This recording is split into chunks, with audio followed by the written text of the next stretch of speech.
How do and good morning, folks. I have quite a bit of time to talk here, and real quick, I'll say I have a certain dead plant matter in my mouth which can affect my diction or speech. So if my speech sounds a little funny, that's why. I have something in my gums that supplies me with nicotine, which keeps me level, which prevents me from committing felonious acts. Works for me. Anyways, it will eventually one day slay the giant, but until then, I'm going to expend my abilities of self-repair on my gums. I don't recommend it. Sorry if my speech sounds funny. I don't change for any man. So, good morning. How is everybody? I'm here to talk at you and do stream of consciousness stuff about the meaning of life. Life is a series of dogs. No, just kidding. But that's a pretty good take on it. I thought it was really funny when I first heard that bit. George Carlin, the man's life work is just, it's so great. It's so great. And if you've never heard it, there it goes, gentlemen, walking to the market bucket. There's a nice guy there, nice good guy. He walks far to work. Uncle Dave, I think the name of the bit is Uncle Dave, and that's a doozy.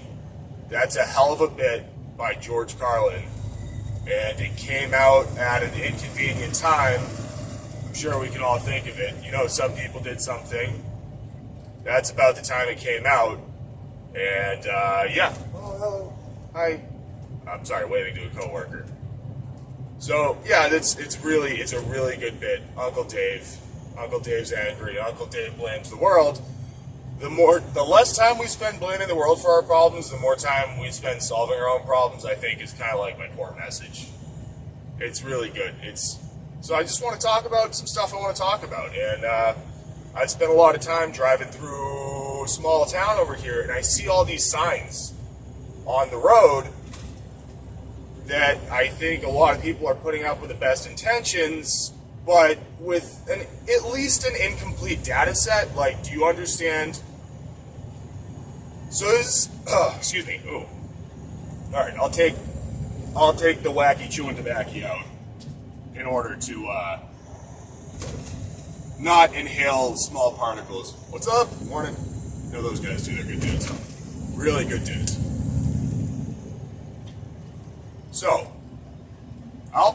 instead of beating around the bush, I'm just going to say it. I drive through Georgetown and I see these signs about 500 tons of trash went through this landfill. Oh my goodness.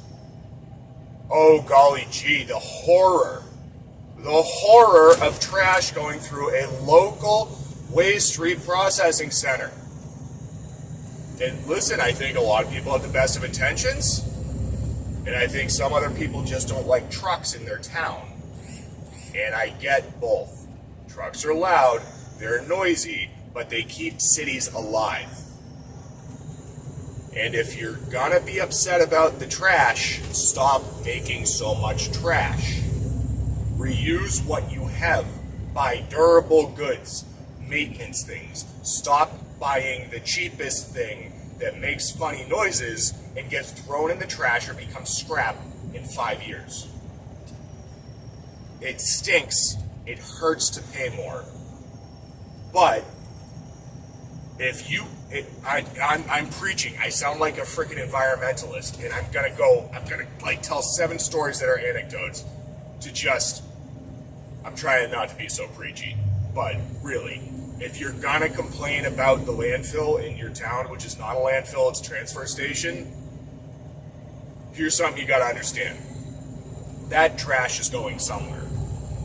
It has to go somewhere. Because if we don't put it in a landfill, it's going to wind up in the ocean and kill all the charismatic megafauna we love in the ocean. Like, there's some cute freaking animals. I love otters. I love seals. Seals are so cool. They're canids, right? They're dog-like. They're like dogs with flippers. Seals are so freaking cool. I love seals. I love sea life. Seashells, seashore. Somebody gets that joke. I'm laughing. So, yeah, if I were to continue on this road, and if you look at this truck right here, he's doing a crap ton of work for you, the American consumer. He's doing a crap ton of work for you. Because we as Americans live in houses. And sometimes when the houses get old, instead of maintaining them, we tear them down and build condos. And condos are great because they are an entry-level home for young people. But you kind of lose some charm. I don't think condos are gentrification. I think condos are, well, they're a necessary evil. Let me put it that way. So, where was I? Yes, trash. Garbage. We are all star garbage. I think that's funny. So I did the job driving the live floor from Rhode Island to Maine. And why would Rhode Island be exporting trash to Maine? Well, Rhode Island as a state has very little space. And they have quite a few people. I don't know what their population density is, but I feel it's enormous. It's probably enormous. And here's the thing. If you're going to make a bunch of trash and export it to Maine, well, such is life. This is a thing that has to happen. It's like factory farming. I don't like factory farming. I don't like eating the products of factory farming. And that's why I have chickens. And chickens are a lot of work. But I gotta say this, hard work helps me sleep at night. The feeling of a job left undone keeps me up at night. I busted my ass yesterday and I woke up this morning early. I had time to drink coffee, walk the cats and feed the dogs. That was intentional. And post some stuff on the internet to some cool people. Like, this is cool. I have a sense of community that reaches beyond my own home. And this is the coolest thing ever. It makes me really optimistic for the future. It helps me shake off the existential dread of the election cycle. Because the election cycle stinks. Because everyone's trying to lie to you to get your vote. Woohoo. So I got to talk about this landfill job too, because, I don't think I'm stupid and I don't think I'm crazy, but I talk about a lot of stuff that's like, holy crap, this is so stupid and so crazy. So the job really was, I'm going to talk about the dark side of what it is. Where we produce so much garbage as a country that we have to export it to another state, and it's interstate commerce stuff, where it gets buried in the ground. They put up big frickin' nets to make sure the plastic doesn't fly into the ocean to save the turtles, because everyone likes turtles. And nobody likes turtles with straws in their nose, because that's really sad. So, cool. We're making a lot of effort to save the turtles. But we've got yuppies with giant signs saying, get rid of the transfer station. Well, here's what you need to understand. If you get rid of your local transfer station, you're going to have to bring your trash further away. Yes, your quiet hamlet might be a little quieter and hamlety, but you're shoving it to Mother Gaia. Because if your stuff has to move further away, you're going to burn more fuel, more dinosaur squeezings, more kerosene in the truck for us to deal with your garbage. And that was literally my job, dealing with rich people's garbage. I know that's a little reductionist because it's everyone's garbage, because in the United States, things are so good, we're basically all rich. John Rockefeller could not, all the money in the world would not get him an air conditioner. The best they could do was put ice in front of a fan. So when we talk about how horrible things are and everything's an existential crisis, it's not true. Things are freaking great, man. We just need a dragon to slay, and my dragon to slay is yard work and chickens, and I freaking love it. All right. So we're all out here working hard, burning a crap ton of hydrocarbons that we dig out of the earth so we can enjoy our cellular telephones and luxuries of the golden age of humanity. And if we don't think that's what this is, well, it's pretty freaking good right now. And let's try not to burn it all up and wind up in the dark age of humanity with the techno priests and all that, and the God Emperor that fought some Horus Heresy guy, a little Warhammer thing there. I like Warhammer lore. I think it's really cool. I'd never play the game because I don't have the time to paint the models. But it's freaking cool. It's cool art. It's cool. Hello, Trooper, in the left lane with the pedal down. All right. You'll see him in a second. Here he comes. What we talk about situational awareness. Wee woo. I can walk and chew bubblegum at the same time. I can see my mirrors and my instruments and drive and keep the trucks centered in the lane. So, yeah. So my job up at the landfill, I gotta lay it out real reality like. I was driving 76 hours a week. I was beating my face against the wall. I'm looking at this thing called an E-log that tells me when I can and can't stop, which doesn't account for human nature, where, excuse me, where some days I've got a lot left in the tank and I'd like to get more done, and some days I just want to sleep. I just need a break. I could stop now, take a break, start again early in the morning, and get going to get your trash up to the landfill where there's 30, 40 mile an hour winds and I'm sweeping trash out of the back of a 100-yard trailer. It's whipping up under my eye protection, getting gypsum dust and metal shavings in my eyes, harming my vision long term,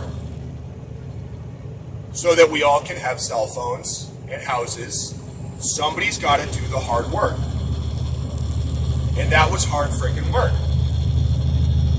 I'm serious. I got frostbite on my ears. Negative 22 degrees up on a hill and it's windy. And it's hard. And it takes hard men to do hard work. And it might sound like I'm tooting my own horn here. Well, I'm not. I did it for 6 months and I said, this isn't worth my time and it doesn't pay enough. Because that's the truth. And when it comes to rates in transportation, it's highly competitive. Now, I live in the People's Republic of Mass, where it's very expensive to live. And if most of the people driving these trucks live in Freedom Land or Vacation Land, Maine, it's not so expensive to live. So you can live off driving a live floor and afford a chunk of land and be happy and have some animals and chickens. Well, I couldn't do that living in Mass. Let me rephrase that. I could easily do that if I broke federal motor carriers regulations. Do you hear me? If I broke regulations, I could make a lot of money. But we're getting into short-term strategy stuff and long-term strategy stuff. And I like to go with the long-term. I like to be on the right side of the law forever, because I don't want to wind up with less freedom. I believe in freedom, and I believe freedom has a buy-in, and that's how you act toward your fellow man. Are you peaceful? Are your motives good? When you're doing something, is it in the best interest of yourself or the best interest of humanity? Boy, I'm doing a lot of thinking and philosophizing here. But that's what my brain does, and I can't help it. It thinks about stuff, and now I'm going to talk about stuff so my brain will think about less stuff. So I'm talking about it, and I'm serious. I'm up on that landfill, and the wind's whipping, and it's like, it's soul-crushing work. And the most people that do it are people that they don't have a lot of other options, in the sense that, what can you do? You can make, there you go, buddy. Keep hammering. So, gotta get that fixed, staple that back in, and lose that fender. People wobbling all over the place. So do you care about stuff? Do you take care of it? Do you maintain it? Or do you bury it in the ground because it's easier to buy a new one? And that's a hard decision to make for a lot of things. You know? And that's why I like Louis Rossmann so much, because he puts so much work into maintaining and extending the lifespan of consumer electronics. And that's exactly what they are. They are consumer electronics. They are designed to be... excuse me. Hang on, stand by. I'm not so good at this talking for long periods of time thing. You know, it's new to me. Excuse me. So, Louis Rossmann repairs complex logic boards so that they don't wind up in a landfill, and I think that's freaking cool. I look at these channels on YouTube where people are restoring old stuff. That's so freaking cool. It's so cool watching a guy grind rivets off things, make new rivets, put it back together, make it work again. That's so freaking cool. And I think it's worth my time to take a moment to talk to the Void about this, because I think it's important. If I see people put up signs that say get rid of the transfer station, well, we can't get rid of the transfer station until you make less trash.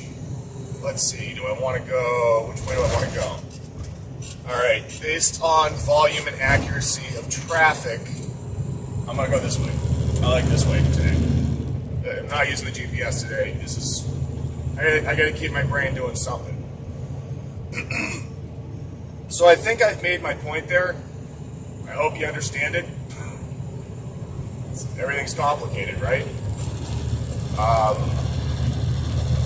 I think a lot of the time legislation is made with the best of intentions that has long-lasting repercussions to, the people that are working. And if you start running it's like anything. I was in the National Guard, and one of the big reasons I got out is because leadership changed, and they started running the place like a prison. And if you start running the place like a prison, don't be surprised when the soldiers start acting like inmates. Am I clear on that point? I hope so, because that's what I witnessed. Well, better than that. All the good soldiers left, you fools. Everyone of value with potential for the future growth of that unit didn't say a word. They packed their bags and they moved on. I can think of many different names. I have a few of their name tapes sitting in my truck. Angelini, Felix, if you hear this, y'all are awesome. And I'm not surprised you left when you did, because I silently crept out the back door because I didn't want to be brought into a retention meeting. I didn't want somebody to wave a bonus in front of my nose to get me to stick it out another few more years while I had a readiness NCO that hated my guts. A readiness NCO that from across the room would tell me those last 6 push-ups didn't count.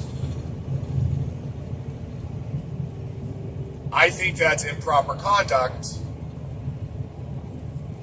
and I believe she has some internal biases, and I'll say no more about that because who knows, maybe I'm the asshole. It's entirely possible I'm the asshole. I've been the asshole before. I might be the asshole again, and I'm going to try and not be the asshole today, but that was something that bugged me. I saw a lot of good soldiers leave, and lady driver and a curtain side. That's awesome. That's progress, folks. This is equality. There was a time not so long ago where you never imagined a female driving a truck such as that. Because men and patriarchy and what's the other one? They like to say, misogyny. You're mansplaining. No, I'm trying to say things the way my brain works so that they're understandable. It's not mansplaining, sorry. Have a laugh. Gotta have a laugh at some things. But I think that's awesome. I'm seeing a lot more women in the workforce, and I think that's a good thing. I think it's a good thing because the more we all get our hands dirty doing the hard things, the more we can appreciate what came before us, what the greatest generation created, and what I think was squandered after that. I think there was a lot of squandering of the hard work of the greatest generation because I was raised by one of the greatest generation. And then I was also raised by boomers, and I think I'm a millennial. I'm 32, be 33 pretty soon here. So, why not go back to the old ways, to the before 4 times, where you had something of value and you took care of it. You maintained it. You greased it. You checked the bearings. You troubleshooted the problem. You didn't throw it out and buy a new one. And I sound like I'm preaching, and, well, I am, and I'm sorry, because I've been preached at, and I never much liked it. I had some young roommates when I was younger, and they were a lovely young couple of lesbians, and they were so nice. And I have to say this: this is not a joke. This is not a dig. Lesbians are the best roommates, and they're great couch surfers. I guess they were more couch surfers than roommates, but because there's no conflict of interest there. So long as me as a guy am smart enough to understand that they want nothing to do with what I have. If you're just smart enough to figure that out, you can cohabitate with people of different inclinations. And I was just smart enough to figure that out, right? So that I didn't put my foot in my mouth too hard and I wasn't creepy. That's the key right there. Don't be creepy. Don't be creepy. So I'm preaching again. But the reason I bring that up is because there's a reason I bring everything up. I often get lost in the moment in the don't hurt me. Don't hurt me, I'm not a misogynist. Just a little. I gotta laugh. Gotta use humor, right? So I had a bunch of shopping bags of the non-reusable type, except they were reusable. They're very good for putting dog duty in. And then you put it in the trash and it goes to a landfill, and the landfill attempts to prevent the shopping bags from wandering off and floating into the ocean where it looks like a jellyfish and gets eaten by a sea lion or something, because garbage does not break down in the guts of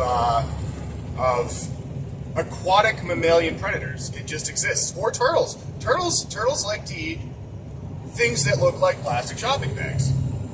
So, why am I saying this? Because if you want me to stop using disposable but reusable shopping bags, you need to make a cogent and coherent argument instead of just screeching at me or shaming me. It's not my intent here to shame anyone. It's my intent here to try and inform everyone. And if this doesn't work, then I tried my best, if that makes sense, because this sounds a little narcissistic. It sounds like I'm on my high horse about, how the world should be. Yeah, you're right. You're right. I'm kind of on a high horse here because I've worked in garbage, right? And there's a lot of factors. It's all complicated. So there's a lot of factors, especially today when it comes to disposable shopping bags, the little plastic thin ones that float away, the ones that are art to some people when they float in the wind. Excuse me. So I'm kind of running out of ways to string my words together here. But if you're picking up what I'm putting down or small what I'm stepping in, I guess what I'm trying to say is, when I was growing up, sorry about the pause there. I'm also looking at traffic behind me because I don't want to run anybody off the road, because that would be bad. Wow, look at that load.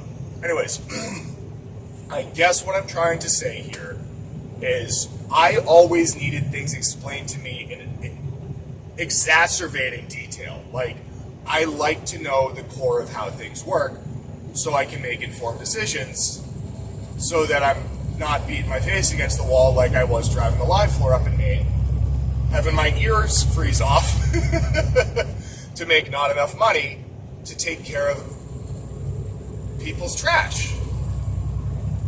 So I think if I can explain this well enough, which might take another shot,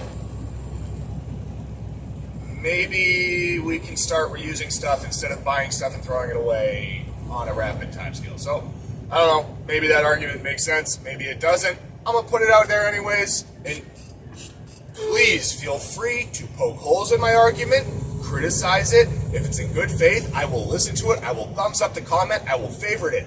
Because if we're all working towards a better tomorrow, we have to be willing to take criticism and flack, and holy crap, this guy's out of his mind passing on the right. This is how you get squeezed between a guardrail, folks. Oh no, the Porsche coming. All right, yep, I'm definitely going to call it there. Hey, if you like this, share it. Hopefully, progress. All right, I'm out. Love y'all. Ooh yeah, I'm back with another addendum here.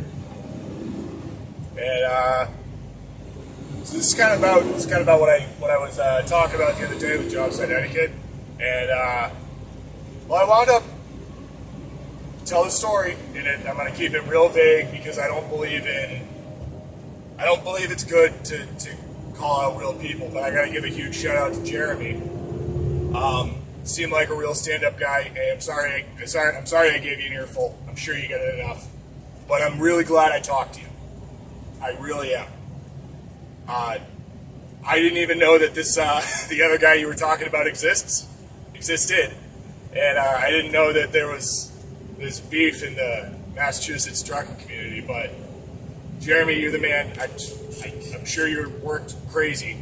I kind of got the gist. And if anyone says something bad about you, if I meet anyone, I'm going to be able to stick up for you. Because I don't think it's fair that we just judge people by the short glimpses we see of them. And these jobs they're hard enough. They're hard enough without all the finger pointing that goes around. Because there's enough of that.